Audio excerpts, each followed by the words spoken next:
알기 쉬운 경제 완전 정복. 가장 가까이 있는 생활 경제 뉴스. 김은경의 생생경제.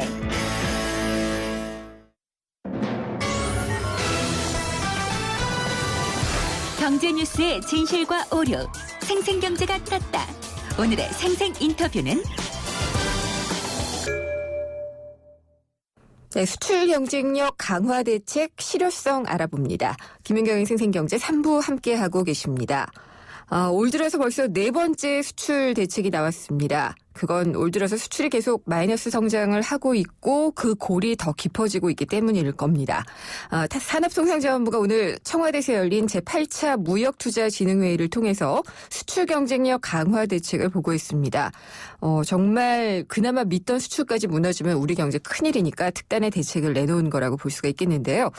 수출 부진의 원인도 한번 알아보고요. 이번 대책이 실효성이 있을지에 대해서도 짚어보도록 하겠습니다. 한국개발연구원 KDI 거시경제연구부의 정규철 연구위원이 전화 연결돼 있습니다. 안녕하십니까? 네, 안녕하십니까? 네, 올 들어서 우리나라 수출이 계속 내리막이죠? 네, 그렇습니다. 예, 그 폭도 계속 깊어지고 있는 것 같은데요? 네. 수치상으로 어떤지 좀 알려주시죠. 네, 말씀하신 대로 우리나라 수출이 최근에 지속적으로 감소하면서 부진한 상황에 있습니다. 올해 상반기를 보면 5% 정도 감소했는데 네. 1, 4분기에는 3% 감소, 2, 4분기에는 7% 감소로 하면서 감소폭이 좀 더 확대되고 있습니다. 네. 예, 품목별로 보면 우리나라 수출 품목 전반에서 이제 부진한 가운데 특히 국제 유가 하락에 직접적인 영향을 받는 석유 관련 품목에서 대략 30% 가까이 감소했습니다. 네. 이것뿐만 아니라 우리나라 주력 상품인 자동차, 철강, 가전제품 등에서도 현재 아주 부진한 상황에 있습니다. 지역별로 보면 이제 일본과 EU 쪽에서 이제 수출이 크게 감소했고, 우리 가까운 중국, 아시안 이런 부분에서도 상당히 감소하면서 수출이 좀 전반적으로 부진한 상황에 있습니다. 말씀하신 대로 유가 하락도 큰 영향을 줬을 것 같고요. 네. 그리고 또 환율이 큰 변수였잖아요. 네.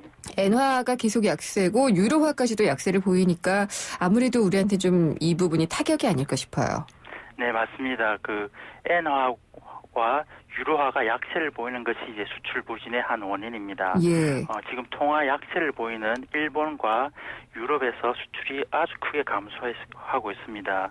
근데 이제 앞으로는 어떻게 볼 거냐면 유럽하고 일본 이 이외의 지역에서도 이제 유럽과 일본 기업들이 이제 제품을 가격이 조금씩 하락시키기 시작했습니다. 네. 그런 측면에서 보면 이제 제3국에서도 이제 우리나라 수출품의 가격 경쟁력이 좀 약해지면서 이제 좀 더 부진해질 가능성이 있는 것으로 보고 있습니다. 예. 그러면은 가격 경쟁력이 안 된다면 더 근본적으로는 가격이 아니라 능력을 키워야지 된다는 지적이 나올 수밖에 없을 것 같아요. 네.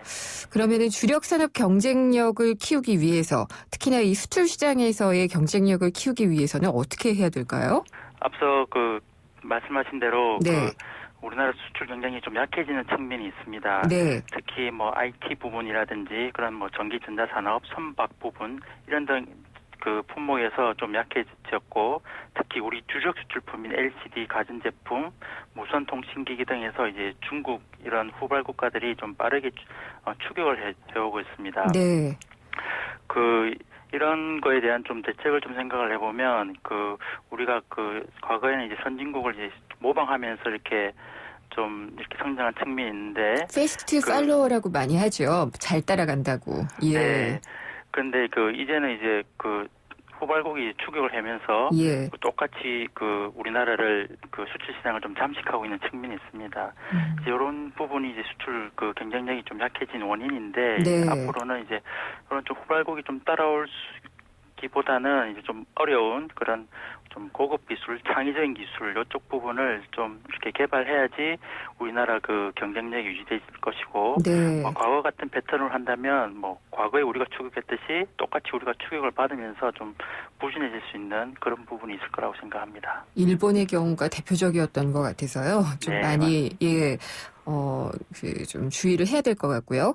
근데 보면은 경상수지는 흑자예요. 수출은 줄었지만 네. 수입이 더 많이 줄었기 때문이라서 불황형 흑자다. 정부는 계속 그런 표현을 쓰지 말라라고 하지만은 네. 이렇게 감소한 것은 수출 수입이 다 감소한 것은 2009년 이후로는 처음이라고 하죠. 네. 왜 이렇게 상황이 나빠지고 있는 걸까요?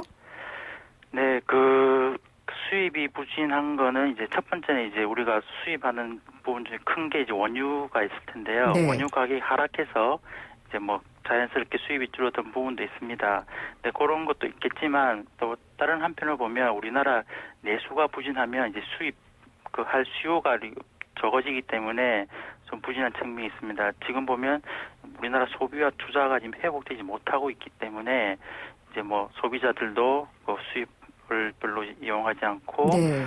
기업들도 이제 투자를 하지 않기 때문에 그 수입 수요가 많이 약해져 있습니다. 이제 그런 부분에서 이제 우리나라 내수가 안 좋고 우리나라 경기가 살아나지 못하면서 그런 경상수지 흑자가 난 부분도 좀 있는 거로 보고 있습니다. 그래도 경상수지가 흑자인 상태로 남아있는 게 전 세계 경제, 글로벌 경제 측면에서는 괜찮겠죠? 예, 그 우리나라 그 금융시장 안정이라든지 예. 뭐 이런 걸 생각해 보면 경상수지 흑자가 그 좋은 측면도 있겠지만 네. 그 경상수지 흑자라는 것이 그 우리나라 내수 부진을 좀 반영하고 있다는 측면에서 네. 뭐 이렇게 뭐 또 좋게만도 보기는 힘든 점이 있습니다. 알겠습니다. 그래서 정부가 좀 마음이 많이 급하지 않나 싶어요. 그래서 올 들어서 네 번째고 오늘 정부에서 수출 경쟁력 강화 대책을 내놨는데요. 간략하게 좀 설명을 해주시겠어요? 네, 오늘 나온 대책을 보면 이제 크게 세 부분으로 이제 그 요약해 볼 수 있습니다. 이제 첫 번째는 이제 그 제조업 쪽을 이제 성장력을 제고하기 위해서 이제 투자를 늘린 것입니다. 민간 부분에서 이제 올 하반기부터 내년까지 주력 품목에서 91조 원의 설비 투자를 나설 계획이 있고요. 네. 그 다음에 이제 차세대 유망 품목을 육성하기 위해서 2018년까지 6조 8천억 원의 R&D 투자를 늘리고 또 기업의 사업 재편을 이제 좀 더 활성화시키는 방안이 있습니다. 그 두 번째로는 이제 중소 중견기업의 수출 활력을 이제 제공하기 위해서 16조 2천억 원의 무역 금융을 확대할 그 예정이 있습니다. 네. 이와 함께 이제 전자상거래 활성화를 위해서 중국 칭다오 등의 이제 공동 물류센터를 만들고 또 다른 한편으로는 해외에 있다가 국내로 돌아오는 유통기업에 인센티브를 제공하는 방안도 있습니다. 그리고 마지막으로는 이제 수출 품목, 수출 시장을 이제 다각화하는 그런 그 방안이 있습니다. 네. 유망 소비재를 발굴해서 이제 품목 특성에 맞게 맞춤형 지원을 하고 또 지역별로 보면은 이제 중동, 중앙아시아, 러시아 등에서 이제 신흥시장 점유율을 이제 좀 높이기 위해서 무역금융을 확대하고 마케팅 지원을 이제 추진할 계획에 있는 것으로 보입니다. 대책이 물론 굉장히 좋은 방향이기는 한데요. 의문이 좀 많이 드는데 일단 91조 원 규모의 민간 투자를 유도한다라고 했잖아요. 네. 근데 이거는 민간에서 투자하도록 유도를 하는 것이기 때문에 과연 이게 가능할지라는 생각이 좀 드는데요. 네, 더 구체적인 그 지원 방안이 나와봐야 좀 알 수 있겠습니다만 한편으로는 이제 말씀하신 대로 이제 민간의 투자 계획을 이제 좀 모아놨다는 그런 그 비판도 있을 것 같습니다. 이제 네. 민간의 투자 계획이라는 것이 실제적으로 뭐 이게 투자 수익률이 높아야 그 실제 그 기업들이 투자를 할 텐데 그렇죠. 이제 그런 부분이 뒷받침되지 않은 상황에서 좀 실효성에 좀 의문이 든다는 그런 뭐 의견도 있을 수 있을 것 같습니다. 그리고 그런데 또 다른 한편으로 보면 이제 그 계획을 보면 지금까지 정부가 좀 단순히 이렇게 모든 수출 기업을 좀 지원하는 그런 형태를 이제 좀 보였다면 이제 지금 나온 방안은 이제 유망 업종을 위주로 이제 선별해서 이렇게 조금 그 지원을 추진해 나간다 이런 네. 방향에서는 저는 좀 긍정적으로 부분도 있다고 생각합니다.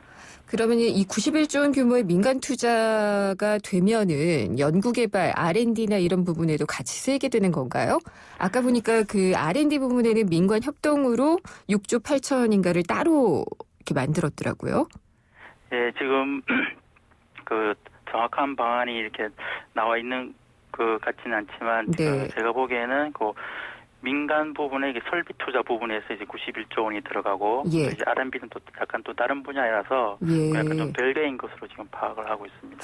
중요한 게 투자가 R&D 쪽으로 많이 돼서 주력 제품의 경쟁력을 계속해서 키우거나 혹은 새로 찾거나 그래야 되지 않을까 싶거든요. 네, 그 말씀하신 대로 아까도 말했지만 그 우리가 그 자체적인 기술, 고급 기술, 핵심 역량 이런 걸 개발하려면 사실 R&D 투자가 그 상당히 뒷받침돼야 됩니다. 네.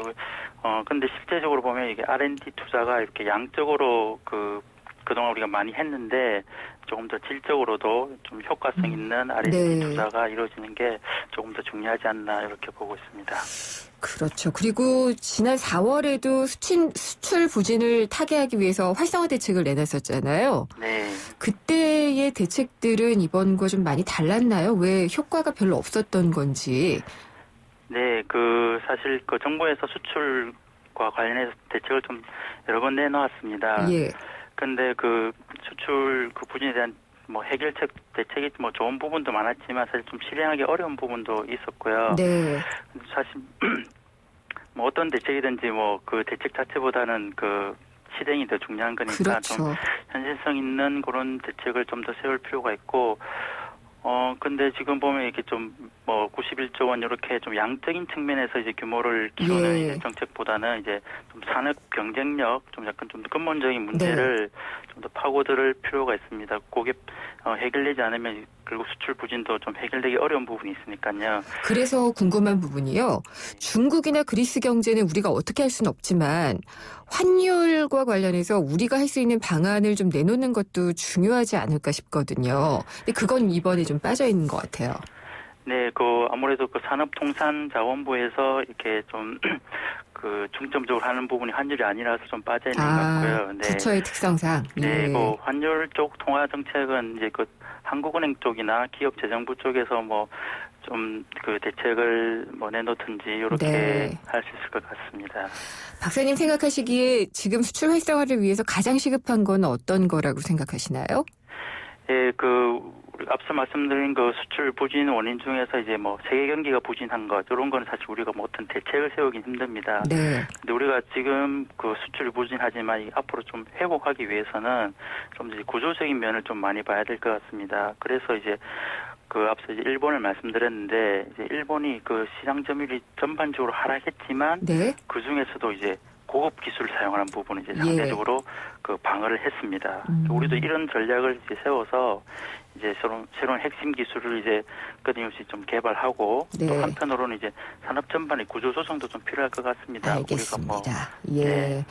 오늘 말씀 잘 들었습니다. 감사합니다. 네, 감사합니다. 한국개발연구원 KDI 거시경제연구부의 정규철 연구위원이었습니다. 안녕하세요. 홍주동 김수미예요. 차오르 정렬 2588 대리운전 2588 좋아요. 차운가 똑같아요. 2588 언제나 어디서나 2588 좋아요. 차우가 같네 차우가 같아 2588 네, 잠시 후 생생경제 4부에서는요. 금융상품백서와 권영주의 달리는 경제학 코너가 있습니다.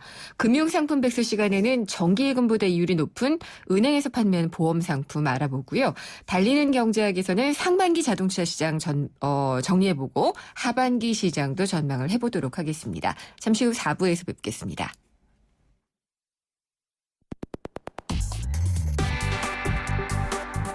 어려운 경제학은 가라. 귀에 쏙쏙 들어오는 김인경의 생생경제.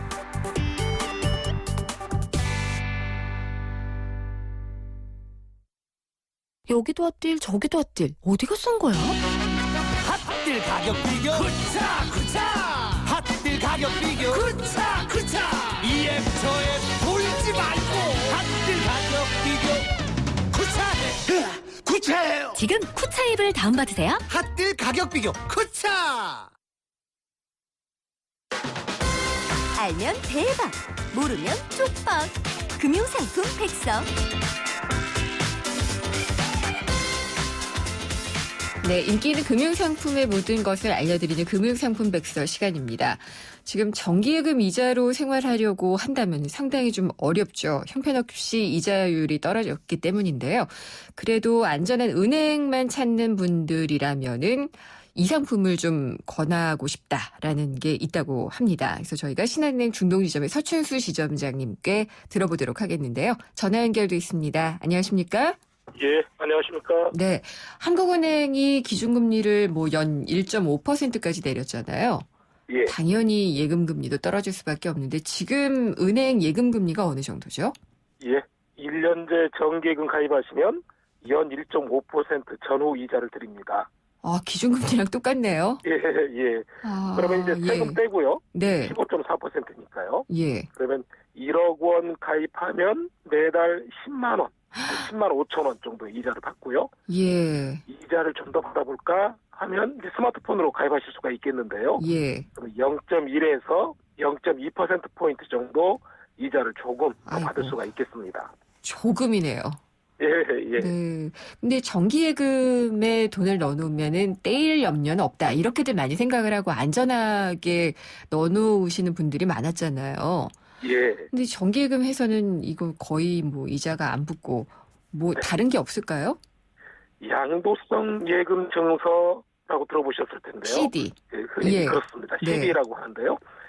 30일, 60일, 90일 이렇게 1년제까지 상품이 다양합니다.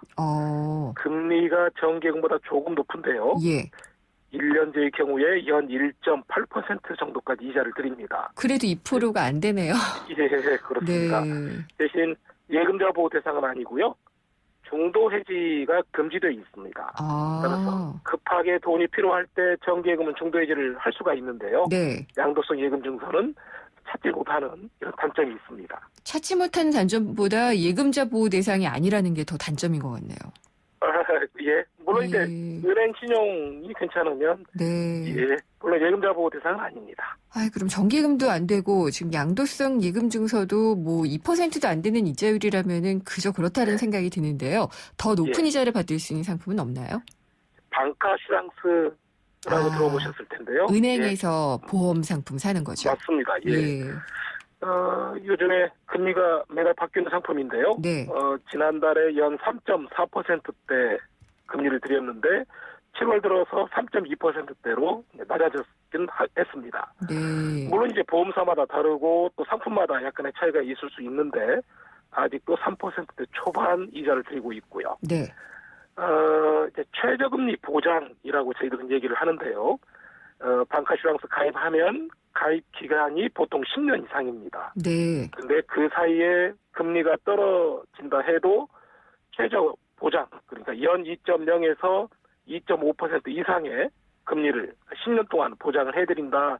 이런 부분도 소비자 입장에서는 장점에 속할 것 같습니다.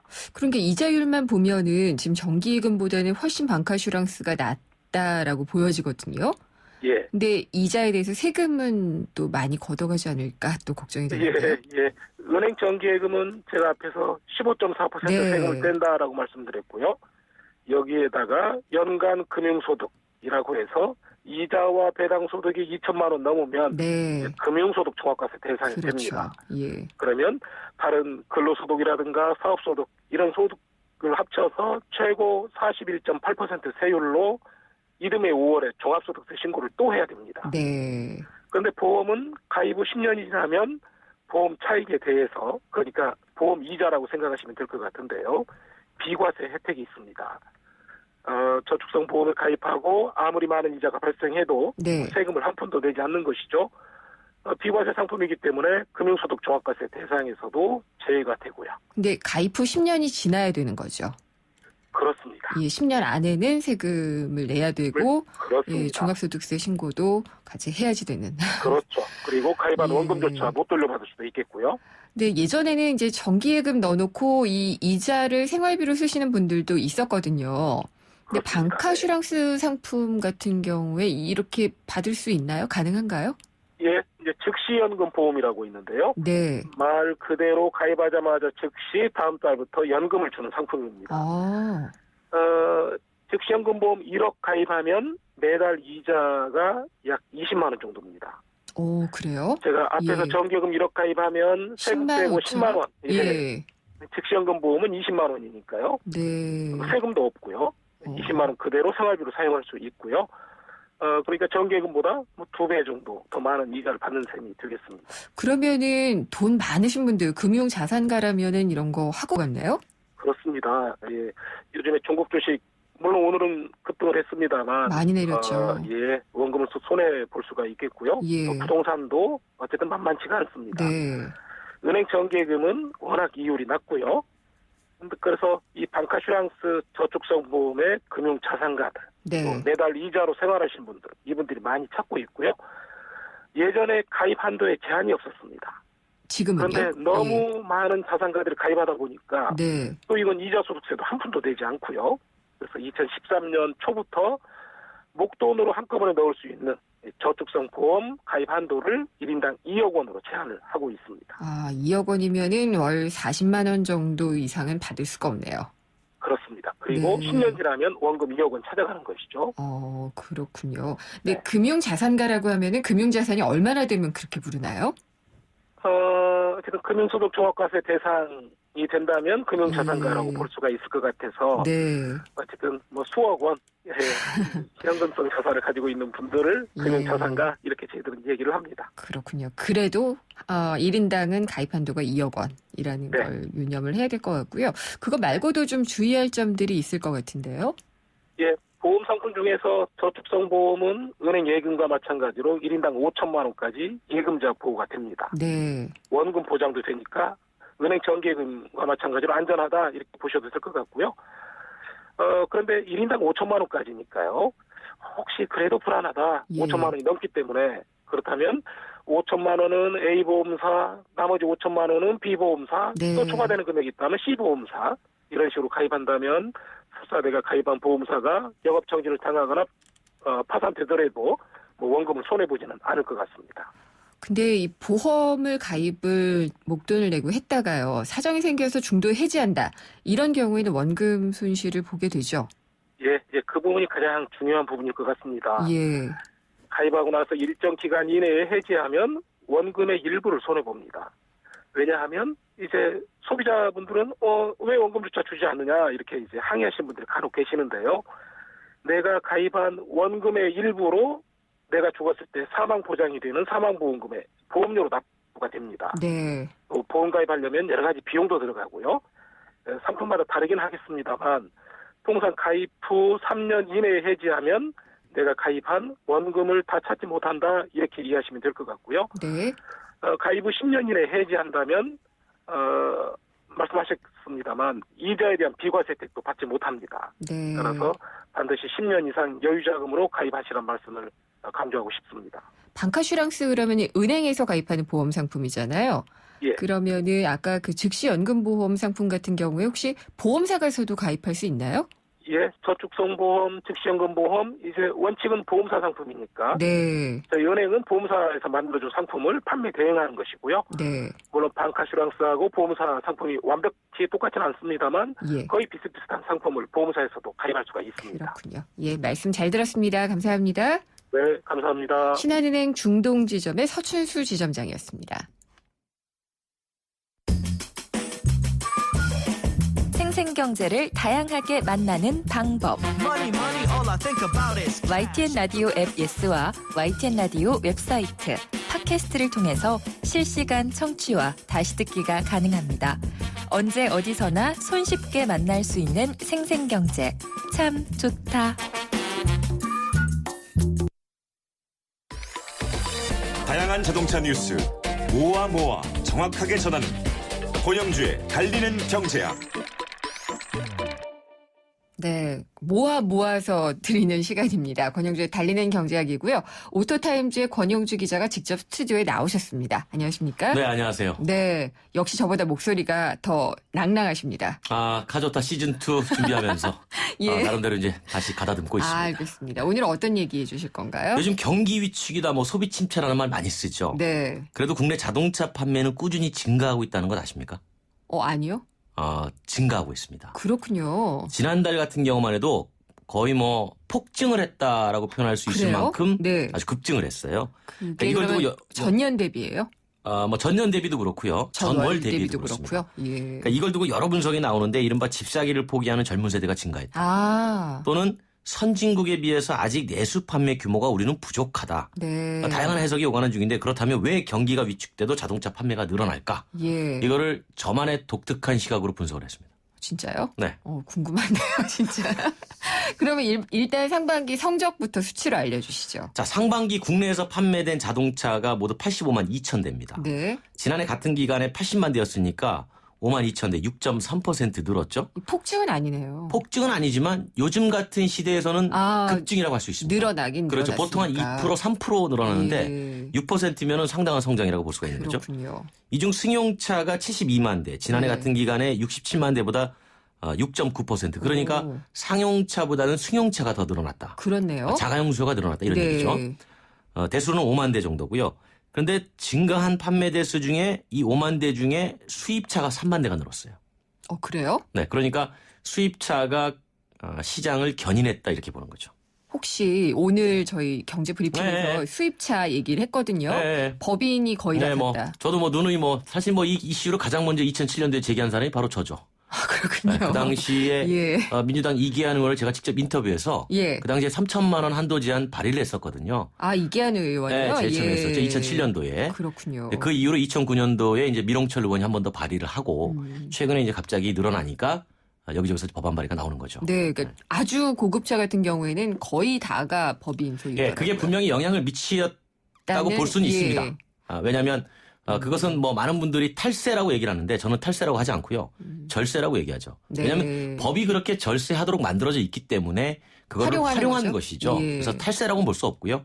어쨌든 절세에 대한 그런 기회들이 이런 수입차를 가파르게 증가시킨 것만큼은 분명 이유가 있습니다. 그렇군요. 네. 그 이외에도 수입 승용차의 그 약진에는 어떤 배경이 있나요? 자, 제가 이렇게 한번 말씀을 드리겠습니다. 그 현대모비스가 대학생 1,020명을 대상으로 조사를 해봤습니다. 네. 당신은 집 살래요, 차 살래요, 졸업하면?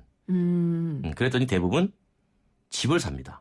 그런데 그래요? 예. 집을 산다는 대답이 50%가 조금 넘었는데 그런데 문제는 뭐냐면 2012년도에는 집을 사겠다라는 비율이 80%였습니다.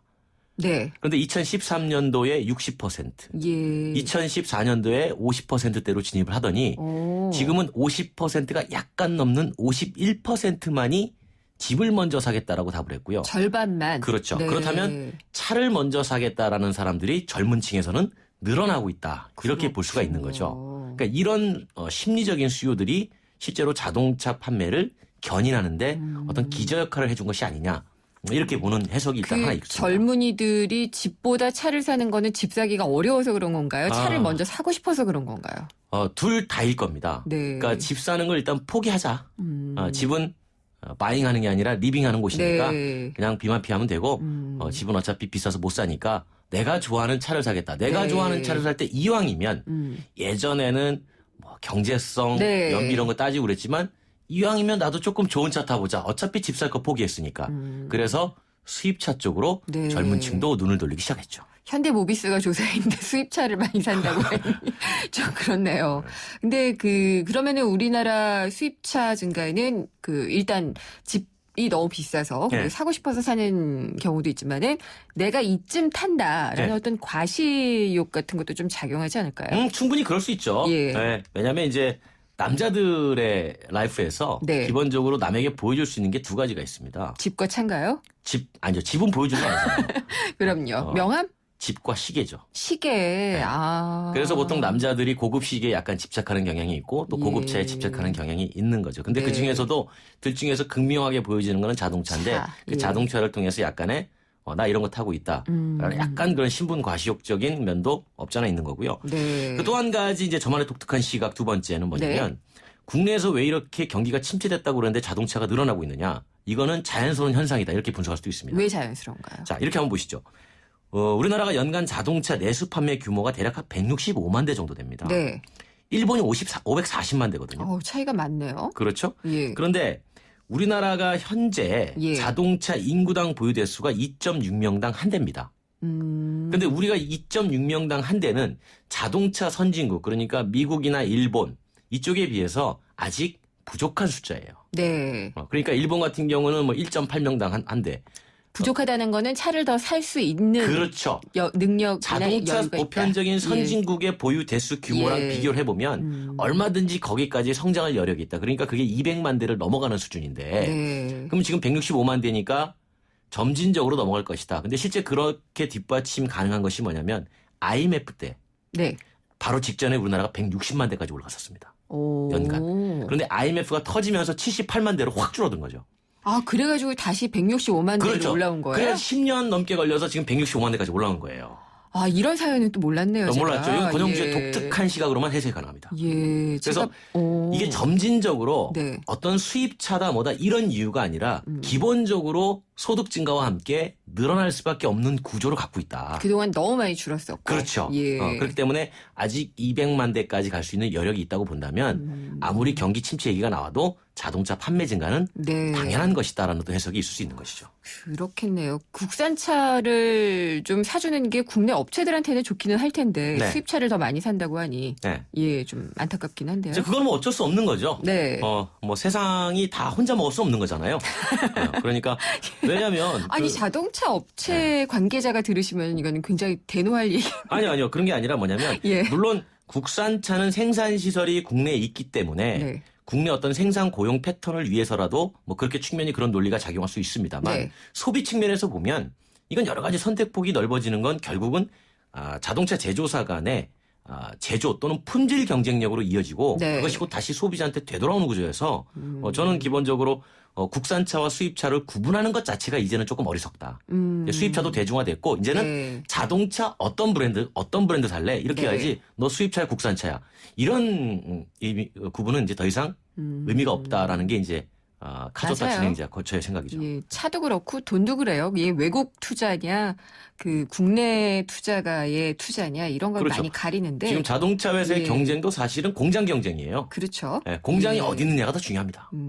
그러면 어쨌든 인구 대비 국내 자동차 보유 대수 네. 이게 적으니까 네. 선진국형으로 선진국 그렇죠. 수준으로 발돋움할 여유는 분명히 있네요. 그렇죠. 우리가 이제 200만 대까지 본다면 네. 앞으로 35만 대의 여력이 더 있는 거죠. 35만 이 35만 대가 예. 얼마나 가파르게, 그러니까 짧은 시기에 늘어날 것이냐 아니면 오랜 시기에 늘어날 것이냐. 그런데 이제 소득 대비를 보면 네. 대략 한 3만 5천 불이 넘어가는 수준이 되면 분명히 우리도 네. 인구 1.7명당 한 대 또는 뭐 2명당 한 대 이런 수준까지는 올라갈 수 있다라고 보는 거죠. 이런 질문 드려볼게요. 제가 네. 어젠가 그젠가 지하철을 타려고 딱 네. 했는데 광고가 딱 네. 그 전면에 있는 거예요. 네. 당장 어디 가고 싶으면 빌려 타자. 그렇죠. 카쉐어링. 네. 네. 광고가 그냥 아주 전면에 딱 있더라고요. 이게 경제 프로니까. 근데 소유보다는 이렇게 빌려 쓰는 공유 경제 쪽으로 그렇죠. 가게 되면은 그렇게 못 갈 수도 있잖아요. 이제 그게 이제 여러 가지 해석상의 네. 변수가 되는 겁니다. 이게 뭐냐면 자동차를 단순하게 이동 수단으로 여기면 네. 빌려 타는 게 훨씬 편할 수 있습니다. 효율적이기도. 예를 들어서 예. 서울에서 부산을 가는데 네. 굳이 힘들게 자동차를 몰고 갈 필요가 있느냐. 부산까지 비행기 타거나 KTX 타고 가서 거기서 잠깐 필요할 때 빌려서 쓰고 네. 다시 올라오면 얼마나 몸도 편하고 좋겠습니까? 제주에서 그러는 것처럼. 그렇죠. 예. 근데 이동 수단의 개념에서 보면 충분히 그럴 수 있으나 자동차가 이제 단순하게 이동 수단의 역할만 하는 것이냐라고 본다면 또 다릅니다. 그러니까 어떤 그 그렇죠. 나나- 자기만의 공간. 아이덴티티를 드러낼 그렇죠. 수도 있고. 그렇죠. 그러니까 예. 공유 경제는 공유 경제고 빌려 타는 네. 건 빌려 타는 거고 네. 그래도 내 차는 데 있어야 된다. 라는 심리도 상당히 강하게 작용하고 있다는 거죠. 그렇군요. 그러면은 이 공유 경제로 인해서 자동차 판매 대수의 뭐 증가율이 더뎌질 것이다라는 해석은 좀 무리다라는 같이 갈 수 입장이신 있다는 거죠. 거죠. 예. 공유 경제를 위한 자동차 수요도 증가를 하고 네. 개인의 어떤 프라이빗한 자동차 수요도 같이 증가를 하게 되는 네. 그게 지금의 트렌드가 아닌가라고 보는 거죠. 자동차 전문 기자 권영주 기자의 네. 그 정체성을 드러내는 차는 어떤 차종인가요? 저는 뭐 기본적으로 예. 스포츠카 이런 거 잘 어울리죠. 아 그래요? 네. 당황스럽습니다. 제가. 상당히 어울려요. 예. 하지만 스포츠카에 앉아 있으면 네. 쟤 왜 탔니? 뭐 이렇게 나오죠. 저는 어울린다고 생각합니다만 예. 남들이 볼 때는 네. 그러지 마. 그러지 마라. 이렇게 나올 수 예, 있죠. 저한테도 그럴 거예요, 아마. 그러면은 뭐 아이를 위한 SUV 이런 걸 보시나요? 저는 그냥 일반 평범한 세단을 타고 있고요. 아, 네. 그래서 뭐 차에 대한 게 큰 욕심은 없습니다만 네. 기본적으로 이제 자동차가 가진 소비자들한테 팁을 하나 주자면 상품성을 봐야 됩니다. 상품성. 네. 그러니까 예. 이게 얼마나 나에게 적합한 차이냐를 먼저 봐야 되는 거지. 네. 그냥 단순히 브랜드를 보고 쫓아서는 나중에 후회할 수 있어요. 그렇죠. 네. 사실 자기한테 필요한 수단인. 근데 그렇게 보면은 또 빌려 타는 게 맞게 느껴지기도 그렇죠. 하고. 빌려 타는 게 예. 맞긴 한데 또 막상 급하고 잠깐 필요할 때 있거든요. 그렇죠. 이때 또 불편하니까 네. 내가 있긴 있어야 되겠구나라고 생각하는 거죠. 알겠습니다. 200만 대까지는 어쨌든 올라갈 여력이 있다라고 정리를 하겠습니다. 그렇습니다. 오늘 말씀 잘 들었습니다. 감사합니다. 고맙습니다. 오토타임즈의 권영주 기자였습니다. 핫한 여름 식혀주는 쉐보레 썸머 페스티벌 크루즈 말리부 올란도 캡티바의 디젤 차량 구매 시 최대 280만 원 할인. 또는 스파크 크루즈 말리부 올란도 캡티바 알페온 구매 시 최대 3년 무이자 할부. 쉐보레와 함께라면 당신의 여름은 더욱 쿨해진다. 7월 한 달간 전시장 및 홈페이지 참조. Chevrolet, find new roads. 사장님, 우리도 화상회의 되면 좋겠어요. 전자결제도요. 회사 메일도요. 어휴, 우리같이 작은 회사가 그걸 어떻게 다 해? 올레 비즈메카가 있잖아요. 중소기업에 필요한 IT 솔루션을 부담 없이 간편하게. 올레 비즈메카. 문의 080-2580-007. 올레. 김은경의 생생경제 4부 포스코와 함께 하셨습니다. 생생경제에서 준비한 선물 받으실 분은 1022님의 두 분이고요. 따로 연락드리겠습니다. 내일 벌써 금요일이네요. 금요기획에서는요. 인터넷 전문은행 그리고 은산분리 논란 짚어보겠습니다. 다음 시간에 찾아뵙겠습니다. 김은경이었습니다.